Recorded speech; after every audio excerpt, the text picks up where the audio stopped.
अस्सलामु अलैकुम। कुछ अरसा पहले चीन ने गुर्बत से खात्मे का दिन मनाया था, जिसमें चीन के सदर का कहना था कि इन्होंने गुर्बत के खात्मे के लिए जो भी गोल सेट किए थे वो इनको हासिल कर चुके हैं।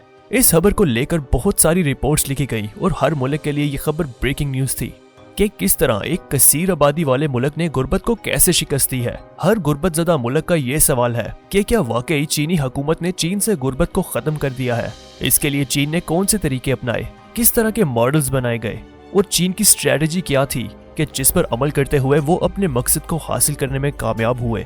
आज हम चीन के इन मॉडल्स को देखेंगे जिस पर अमल करते हुए 70 करोड़ अवाम को 40 साल में गुर्बत से निकाला है। ये सब जानेंगे हम आज की वीडियो में। लेकिन इससे पहले अगर आप हमारे चैनल पर नए हैं या अभी तक हमारे चैनल को सब्सक्राइब नहीं किया तो जल्दी से चैनल को सब्सक्राइब करके बेल आइकन के बटन को प्रेस कर दें ताकि आपको हमारे चैनल की हर नई आने वाली वीडियो का नोटिफिकेशन मिल जाए और कोई भी वीडियो आपसे मिस ना हो। तो वक्त को जाया किए बिना जल्दी से वीडियो को शुरू करते हैं। कम्युनिस्ट पार्टी ऑफ चाइना का एजेंडा। एक तवील खाना जंगी के बाद कम्युनिस्ट पार्टी ने अपने इनकलाबी लीडर माओ ज़ेडुंग की अजीम क़यादत में इनकलाब बर्पा किया। इस इनकलाब ने चीन को अवामी जमहूरियत चीन डिक्लेयर किया। इस इनकलाब के बाद चीन में बड़ी जागीरदारियां खत्म करके जमीन किसानों में तकसीम की गई जिनके पास जमीन नहीं थी। अवाम की तालीम को तरजीह दी गई ताकि तालीम की शरह में इजाफा किया जा सके। माओ ज़ेडुंग ने सकाफती इनकलाब बर्पा करके इस्तेहसाल और नाइंसाफी पर मबनी रस्म व रवाज खत्म किए थे। गुर्बत के खात्मे में चीनी कम्युनिस्ट पार्टी की अवाम को अव्वलीन अहमियत देने की पॉलिसी और मकसद के साथ कमिटमेंट चीन की पायदार माशी तरक्की और गैर सरकारी तंजीमों की मदद ने अहम किरदार अदा किया है। चीन का सिंगापुर के मॉडल पर काम करना। चीन ने सिंगापुर मॉडल से रहनुमाई लेकर 70 करोड़ अफराद को गुर्बत से बाहर निकाला। जागीरदाराना निजाम खत्म करके आराजी किसानों में तकसीम की गई। सकाफती इनकलाब बर्पा किया और नाइंसाफी का खात्मा किया गया। कम्युनिस्ट पार्टी के रहनुमाओं ने अपने जाती मफादात की बजाय कौम के लिए काम किया। करप्शन खत्म की और मालियाती निजाम को बेहतर बनाया गया। चीन ने जंगों में उलझने की बजाय मईशत की बेहतरी पर तवज्जो दी। चीन की आबादी आलमी आबादी का 20% बनती है। इतनी बड़ी आबादी को गुर्बत से निजात दिलाना बज़ाते खुद दुनिया की एक बड़ी खिदमत है। आलमी बैंक के अदादो शुमार के मुताबिक दुनिया में गुर्बत से छुटकारा हासिल करने वाले हर 100 अफराद में 70 से ज़ायद चीन से ताल्लुक़ रखते हैं। दुनिया के सबसे बड़े तरक्की पज़ीर मुल्क की हैसियत से चीन की गुर्बत से निजात में फतह से दुनिया को बड़ा एतमाद और हौसला मिला है।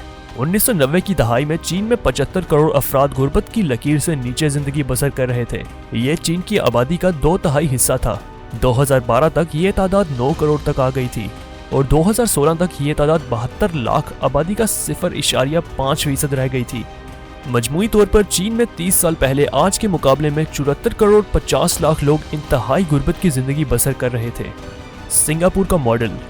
1960 में सिंगापुर एक गरीब मुल्क था जहां पर लोगों को जरूरियात जिंदगी की चीजों के लिए तगोदो करना पड़ती थी। फिर 5 जून 1959 में ली कुआन यू ने सिंगापुर के वजीर आजम की हैसियत से हलफ उठाया और तकरीबन 3 दहाइयों तक हुकूमत की। वो एक इंतहाई हुनरमंद और मेहनत कश कौम तैयार करना चाहते थे जिसके लिए इनकी इक्तिसादी पॉलिसी अहम जुज़ो थी जो कि जदीद सनती तहकीक और आला मायार की पैदावार करने के काबिल हो। इस मकसद में कामयाबी के लिए तालीम, साइंस और टेक्नोलॉजी के मैदान में वसी सरमायाकारी की गई।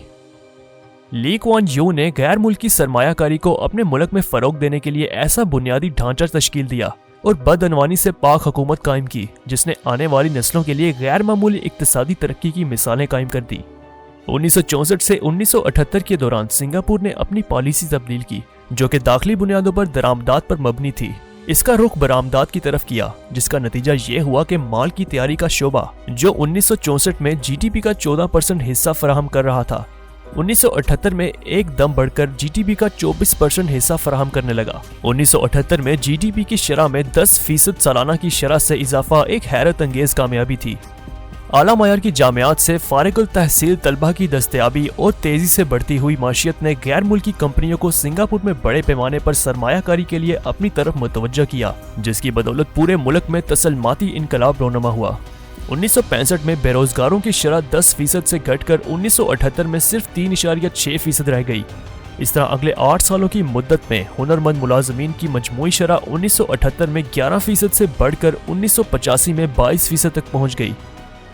आला तकनीकी सनतों के क़याम से कारीगरों की तनख्वाहों में खातिर ख्वाह इजाफा हुआ जो 1978 में औसतन अमरीकी डॉलर 18,400 सालाना के हिसाब से बढ़कर 1985 में औसतन 27,000 अमरीकी डॉलर तक पहुंच गया। साथ ही पैदावारी सलाहियत की शरह में औसतन 1987 से 1997 के दरमियान 8.5% सालाना इजाफा रहा। तहकीकी साइंसदानों की तादाद भी 1987 में 3,361 से बढ़कर 1997 में 11,302 तक जा पहुंची। 1980 में सिंगापुर का जीडीपी 12 अरब अमरीकी डॉलर था, जो कि अब बढ़कर 250 अरब अमरीकी डॉलर से भी बढ़ गया है, जो कि पाकिस्तान के जीडीपी से कहीं ज़्यादा है। तकरीबन 3,000 से ज़ायद कसीरल कौमी कंपनियां सिंगापुर में मसरूफ़ अमल हैं और अब सिंगापुर के तरक्याती प्रोग्रामों में बायोटेक्नोलॉजी को ख़ास तरजीह दी जा रही है। बायोटेक्नोलॉजी में काम की शुरुआत 1982 में इस वक्त शुरू हुई जब नामी गरामी कंपनी ने वहां अपने कदम जमाए। 1997 में नई शुरुआत करने वालों के लिए मुकम्मल तौर पर आलात से आरस्ता बायो प्रोसेसिंग टेक्नोलॉजी सेंटर और इंक्यूबेटर यूनिट कायम किए गए। सन 2000 में सिंगापुर ने बायोटेक्नोलॉजी को अपनी तरक्की का चौथा इक्तिसादी सतून करार दिया और कौमी साइंस और टेक्नोलॉजी बोर्ड का नाम तब्दील कर दिया। नया नाम बदलकर एजेंसी बराए साइंस और टेक्नोलॉजी तहकीक रख दिया और तकरीबन 570 अरब अमरीकी डॉलर की लागत से 3 बायोटेक्नोलॉजी के इदारे कायम किए। गुर्बत पर चीन के एदादो शुमार। चीन में गरीब ऐसे किसी शख्स को करार दिया जाता है जो देही इलाके में रहता हो और रोजाना $2.30 से कम कमाता हो। ये मायार 2010 में तय किया गया था और इसमें आमदनी के साथ साथ रहन सहन, तिब्बी सहूलियात और तालीम तक रसाई को भी देखा जाता है।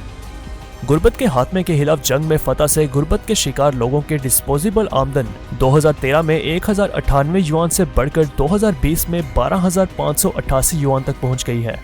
तमाम गरीब देही आबादी को इब्तदाई 9 साल की तालीम की फराहमी को यकीनी बनाया गया है। 9.99% गरीब आबादी को मुफ्त तिब्बी इंश्योरेंस की जमानत दी गई है। चीन का गुर्बत खत्म करने का मॉडल। चीन में अवाम पर एतमाद, मशावरत और शिरकत के सुनहरी असूल पर अमल किया गया है। चीन में गुर्बत के खात्मे के मिशन में 1800 चीनी अफराद ने अपनी जानों के नजराने पेश किए। गुर्बत के खात्मे के लिए कवानीन बनाए गए और मनसूबाबंदी की गई। रजाकारों और स्टाफ को तरबियत दी गई। गुर्बत के खात्मे के लिए जो असूल मुरतब किए गए, इनके मुताबिक सनत, ज़रात, शहरी सहूलतें, इंफ्रास्ट्रक्चर, हुनरमंदी और तालीम व तरबियत पर खसूसी तवज्जो दी गई। चीन में शराकती मईशत के निज़ाम को राइज किया गया। चीन के अवाम को ये तालीम दी गई कि तरक्की और खुशहाली सबके लिए होनी चाहिए। चीन के तरक्की याफ्ता इलाकों को तरगीब दी गई कि वो पसमानदा इलाकों में गुर्बत दूर करने के लिए मुआवनत करें। गुज़िश्ता 8 साल के दौरान चीन के अमीर सूबों ने पसमानदा सूबों के लिए 100 बिलियन चीनी युआन का फंड दिया। अक़वाम मुत्तहिदा ने पूरी दुनिया को ये एजेंडा दिया कि 2030 तक गुर्बत को ख़त्म किया जाए। चीन ने यह टारगेट 10 साल पहले ही हासिल कर लिया। चीन ने दुनिया के मुख्तलिफ ममालिक से ताल्लुकात कायम किए और बकाए बाहमी के असूल पर खारजा पॉलिसी तश्कील दी। चीन ने फैसला किया कि वो आलमी तनाज़ात में मुलव्वस नहीं होगा और आलमी अमन के लिए काम करेगा। चीन ने बेल्ट एंड रोड के नाम से एक अजीम मंसूबा शुरू कर रखा है, जिसके नतीजे में 8 मिलियन अफराद गुर्बत की लकीर से बाहर आ जाएंगे। चीन के अजीम लीडर और सदर मोहतरम शी जिनपिंग ने अपने एक खिताब में फरमाया कि चीन के 1,28,000 देहातों और 832 काउंटीज में गुर्बत को ख़त्म किया गया है और हर शहरी को रोटी, कपड़ा, मकान, रोजगार, तालीम और सेहत की सहूलियात फराहम की गई हैं। ये मौजूदा ग्रोथ के तसलसल को जारी रखने से ही मुमकिन हो सका है। चीन ने बैरूनी मुदाखलत को कबूल करने की बजाय चीन की आवाम के मिजाज और कल्चर के मुताबिक सियासी और माशी निज़ाम तश्कील दिया। चीन के अवाम को ये इख्तियार दिया गया है कि वो मकामी सतह पर अपने नुमाइंदे मुंतखब कर लें। चीन में ग्रास रूट लेवल पर डेमोक्रेसी का निज़ाम है। चीन के सदर शी जिनपिंग का मिशन सिंगापुर के रियासती और माशी मॉडल के मुताबिक चीन के निज़ाम में बड़ी तब्दीलियाँ की। मौजूदा आलमी हालात में जब दुनिया के अक्सरियती ममालिक को गुर्बत के चैलेंज का सामना है, इन हालात में चीन के लीडरों ने मोज़ा करके दिखाया है। चीन के मौजूदा सदर शी जिनपिंग से जब एक मौके पर पूछा गया कि आपने ये मोज़ा कैसे कर दिखाया, तो इन्होंने जवाब दिया कि मैं 40 साल तक काउंटी म्यूनसिपलिटी की सूबाई और मरकजी हैसियत में काम करता रहा। इस दौरान मेरा ये जिंदगी का ख्वाब और मिशन रहा कि मैं चीन के अवाम की गुर्बत को दूर कर सकूं। मैंने इस मिशन को अपनी पॉलिसियों का मरकज और महवर बना दिया। चीन में गुर्बत के खात्मे का credit communist party of China के अजीम, मजबूत और पुरअज़म लीडरों को जाता है, जिन्होंने हमेशा अपने ज़ाती और ख़ानदानी मफाद के बजाय गरीब अवाम के मफाद के बारे में सोचा। पॉवर्टी फ्री वर्ल्ड चीन का एजेंडा अब चीन तरक्की पजीर ममालिक की मदद के लिए बहुत कोशिशें कर रहा है। गुज़िश्ता 60 से ज़ायद सालों के दौरान चीन ने 166 ममालिक और आलमी तंजीमों को 6 लाख से ज़्यादा इमदादी कारकुनान भेजे और तकरीबन 4 खरब युआन की मदद फराहम की है। इसके अलावा इंतहाई गरीब या पसमानदा ममालिक के कर्जों को 7 मरतबा माफ किया गया है। चीन के अलावा दुनिया में कोई भी मुल्क ऐसा नहीं है जिसने इतने मुख्तसर वक्त में इतनी बड़ी आबादी को गुर्बत से निजात दिलाई हो। सिर्फ चीन ने यह हदफ पूरा किया है। उम्मीद है दूसरे ममालिक भी इन सादे गुर्बत में कामयाब होंगे। गुर्बत के खिलाफ जंग में चीन की फतह ने साबित कर दिया है कि ना तो गुर्बत मुस्तकिल मुकद्दर है और ना ही नाकाबिले तस्खीर है। जी नाज़रीन, ये थी हमारी आज की वीडियो। उम्मीद है आपको पसंद आई होगी। वीडियो को लाइक और शेयर जरूर किया करें और कमेंट सेक्शन में अपनी राय भी जरूर दिया करें। मिलते हैं नई वीडियो के साथ।